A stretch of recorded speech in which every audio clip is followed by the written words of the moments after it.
Existe uma ideia que praticamente todo fã de One Piece aceita sem nem perceber, como se fosse uma verdade absoluta que nunca precisou ser questionada.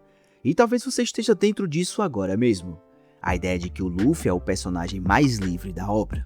Afinal, ele é o cara que saiu sem nada, que desafia imperadores e que declara guerra contra o governo mundial sem pensar duas vezes, e vive repetindo que quer ser o rei dos piratas justamente porque isso significa ser a pessoa mais livre do mundo. Só que deixa eu te fazer uma pergunta que pode soar um pouco absurda no primeiro momento, mas que começa a fazer um sentido desconfortável quando você olha com calma. E se o Luffy não for livre, mas sim o personagem mais preso de toda a história? Eu sei, parece até uma heresia falar isso, principalmente porque a narrativa inteira constrói ele como esse símbolo de liberdade absoluta, quase como se ele fosse a resposta viva contra todas as correntes do mundo. Só que quando você começa a tirar a emoção da equação e olha para os acontecimentos do mangá de forma fria, quase como um observador externo que não está apaixonado pelo protagonista, algumas coisas começam a não encaixar tão bem nessa ideia de liberdade quanto a gente gostaria. E é exatamente isso que eu quero explorar com você hoje, porque essa discussão não é sobre desmerecer o Luffy, muito pelo contrário, é sobre entender o peso real do personagem dentro da história e principalmente o que significa ser livre no universo de One Piece. Para começar essa conversa de forma honesta, a gente precisa definir o que é liberdade dentro da própria obra, porque não adianta nada usar um conceito genérico se o mundo de One Piece funciona com as regras próprias.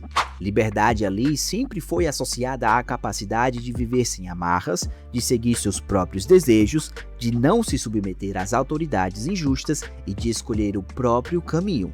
E à primeira vista o Luffy encaixa perfeitamente nisso, porque ele não liga para status, não liga para riqueza no sentido tradicional, não se curva ao governo mundial e nem mesmo segue uma lógica estratégica como os outros piratas fazem. Ele simplesmente vai atrás do que quer, protege quem ele ama e só segue em frente. Só que é aqui que a coisa começa a ficar interessante, porque essa liberdade que o Luffy aparenta ter não pode ser tão escolha assim quanto parece. Se você voltar lá no começo da história, a gente já vê que a jornada dele não começa exatamente como um caminho livre, mas sim como uma consequência de uma série de eventos que ele não controla. Ele come a Gomu Gomu no Mi, que mais tarde é revelada como a Hito Hito no Mi modelo Nika, não porque ele escolheu esse poder, mas por acidente, exatamente como vários outros personagens. E isso por si só não seria um problema, porque muitos personagens recebem poderes dessa forma, mas o ponto aqui é o que essa fruta representa dentro da narrativa. Quando o mangá revela que essa fruta tem uma conexão direta com o Deus Sol Nika, uma figura associada à liberdade dos oprimidos e à quebra de correntes, o que parecia ser apenas um poder aleatório se transforma em algo muito maior. De repente o Luffy não é só um garoto que quer ser livre, ele é alguém carregando um símbolo histórico, quase mítico, que existe há séculos dentro daquele mundo. E aí começa a surgir uma dúvida que incomoda. Até que ponto as ações dele são realmente escolhas pessoais e até que ponto ele está apenas seguindo um papel que já existia antes dele nascer? Essa dúvida só cresce quando a gente começa a observar como o mundo reage ao Luffy, porque não é só ele que quer ser livre, o próprio mundo parece empurrar ele nessa direção. Desde o momento em que ele entra na Grand Line, ele começa a cruzar com personagens, situações e eventos que constantemente reforçam esse papel de libertador. Ele liberta Alabasta, ajuda a derrubar Enies Lobby, participa da queda de Dressrosa e enfrenta sistemas opressores em Wano. E tudo isso pode ser visto como escolhas dele, claro, mas também pode ser visto como um padrão narrativo que se repete com uma consistência quase assustadora. E aí entra o ponto que muita gente ignora porque é desconfortável demais admitir. O Luffy raramente escolhe o caminho mais livre, ele escolhe o caminho que ele sente que precisa seguir. E isso parece liberdade, mas não é necessariamente a mesma coisa, porque quando você age sempre guiado por um impulso interno que você não questiona, será que você está sendo livre ou está sendo guiado por algo que você nem entende completamente? Agora vamos puxar um paralelo interessante aqui, porque isso fica ainda mais evidente quando a gente compara o Luffy com outros personagens que, teoricamente, são menos livres que ele.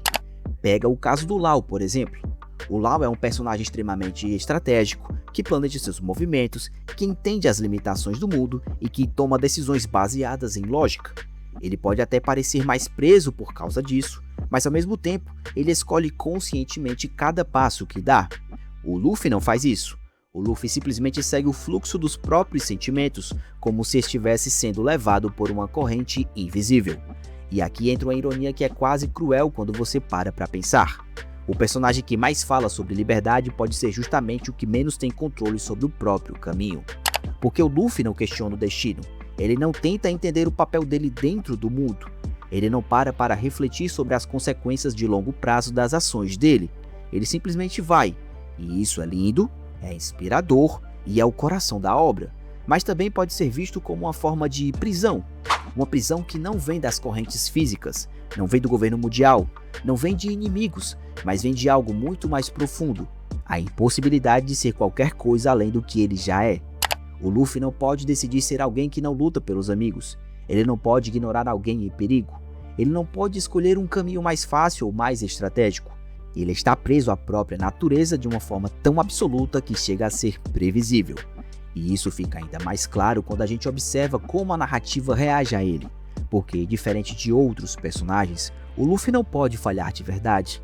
Ele pode perder batalhas, ele pode sofrer, ele pode ser derrotado temporariamente, mas no final das contas o mundo sempre se ajusta para que ele continue avançando. E isso não é só o roteiro protegendo o protagonista, isso faz parte da construção da obra, porque o Luffy representa algo que precisa chegar até o fim. Só que quando um personagem precisa chegar até o fim, independente das circunstâncias, a liberdade dele começa a ser questionável, porque liberdade implica possibilidade de escolha real, implica poder de tomar decisões que mudam completamente o rumo da história. E o Luffy, por mais que pareça imprevisível no curto prazo, é extremamente previsível no longo prazo. Ele sempre vai escolher lutar, ele sempre vai escolher proteger e ele sempre vai escolher seguir em frente. E agora vem a parte que realmente começa a incomodar, porque isso não é necessariamente culpa dele. Isso pode ser simplesmente a natureza do mundo de One Piece.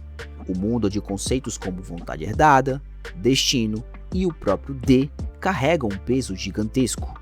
O Luffy não é só um indivíduo, ele é parte de uma linhagem, de uma ideia, de algo que atravessa gerações. E quando você faz parte de algo assim, a sua liberdade individual começa a se misturar com um propósito maior. Olha o caso do Roger, por exemplo. O próprio Rei dos Piratas chegou ao final da jornada e percebeu que não era o momento certo, que existia algo maior acontecendo e que ele não poderia completar. E quando ele fala sobre a vontade que será herdada, ele está basicamente dizendo que a história não termina com ele, que alguém vai continuar aquilo, e quem assume esse papel? O Luffy. Então, deixa eu te provocar de verdade. Se o Luffy está destinado a completar algo que começou antes dele, se ele carrega uma fruta que representa uma figura histórica de libertação, se o mundo reage a ele como um catalisador de mudanças e se a própria narrativa empurra ele constantemente para esse papel, até que ponto ele está realmente escolhendo o próprio caminho? Porque existe uma diferença enorme entre querer ser livre e ser livre de verdade. Querer ser livre é um desejo, uma motivação, algo que move o personagem. Mas ser livre implica ter controle total sobre as próprias escolhas, inclusive a escolha de não seguir o caminho esperado. E essa é uma escolha que o Luffy simplesmente não parece ter. Ele não pode desistir, ele não pode mudar de objetivo, ele não pode decidir que não quer ser mais o Rei dos Piratas. Não porque alguém está obrigando ele diretamente, mas porque isso simplesmente não existe dentro do que ele é. E isso, de alguma forma irônica, é uma das maiores limitações possíveis. Agora, antes que alguém comece a pensar que isso diminui o personagem, na verdade é o contrário. Isso torna o Luffy muito mais complexo do que ele realmente aparenta ser, porque ele não é só um símbolo de liberdade, ele é um símbolo do conflito entre liberdade e destino. Ele é alguém que vive como se fosse livre, mas que ao mesmo tempo carrega um peso que ele nem mesmo consegue perceber completamente. E isso cria uma camada narrativa absurda, porque enquanto o Luffy ri, come, luta e segue em frente, o mundo ao redor dele está sendo moldado por forças muito maiores. O governo mundial teme o que ele representa, não só pelo que ele faz, mas pelo que ele simboliza. Personagens como Kaido reconhecem que existe algo especial nele, algo que vai muito além da força física. E isso não é só sobre poder, é sobre o papel que ele empenha. E talvez seja exatamente isso que torne essa discussão tão interessante. Porque, no final das contas, One Piece nunca foi só sobre a aventura. Sempre foi sobre ideias, sobre o que significa liberdade, sobre o que significa seguir um sonho, sobre o que significa desafiar o mundo. E o Luffy está no centro de tudo isso, não apenas como um agente livre, mas como alguém que carrega o peso dessas ideias. Então quando a gente para e olha para tudo isso junto, a pergunta deixa de ser absurda e começa a fazer sentido. E se o Luffy não for o personagem mais livre da obra, mas sim o mais preso? Preso a um destino que ele não escolheu, preso a uma vontade que atravessa gerações e preso a uma narrativa que precisa que ele chegue até o fim. E isso não torna ele menos incrível, pelo contrário, talvez torne ele ainda mais especial, porque ele continua sorrindo, continua lutando e continua acreditando que é livre, mesmo carregando tudo isso nas costas. E talvez seja exatamente essa a maior ironia de One Piece. O símbolo máximo de liberdade pode ser, ao mesmo tempo, o maior prisioneiro de todos. Agora eu quero saber de você, meu consagrado, porque essa discussão não tem uma resposta simples e é exatamente isso que torna ela tão boa. Você ainda acha que o Luffy é a definição de liberdade dentro da obra, ou depois de tudo isso você começa a enxergar que talvez ele esteja muito mais preso do que parece? E o mais importante, isso muda a forma como você enxerga a jornada dele ou só torna tudo isso ainda mais interessante? Deixa aqui nos comentários a tua opinião. E se você gostou desse vídeo, já sabe, né, meu amigo? Deixa aquele like maroto para fortalecer o canal e se ainda não é inscrito no canal e no taco, aproveita esse momento para se inscrever e não perder os próximos vídeos, beleza? Aproveita para deixar aqui nos comentários também uma sugestão de um outro personagem que você gostaria que fosse analisado aqui no canal, ou talvez alguma outra obra, beleza? Valeu por tudo, obrigado por tanto, tamo junto, até o próximo vídeo. Fui!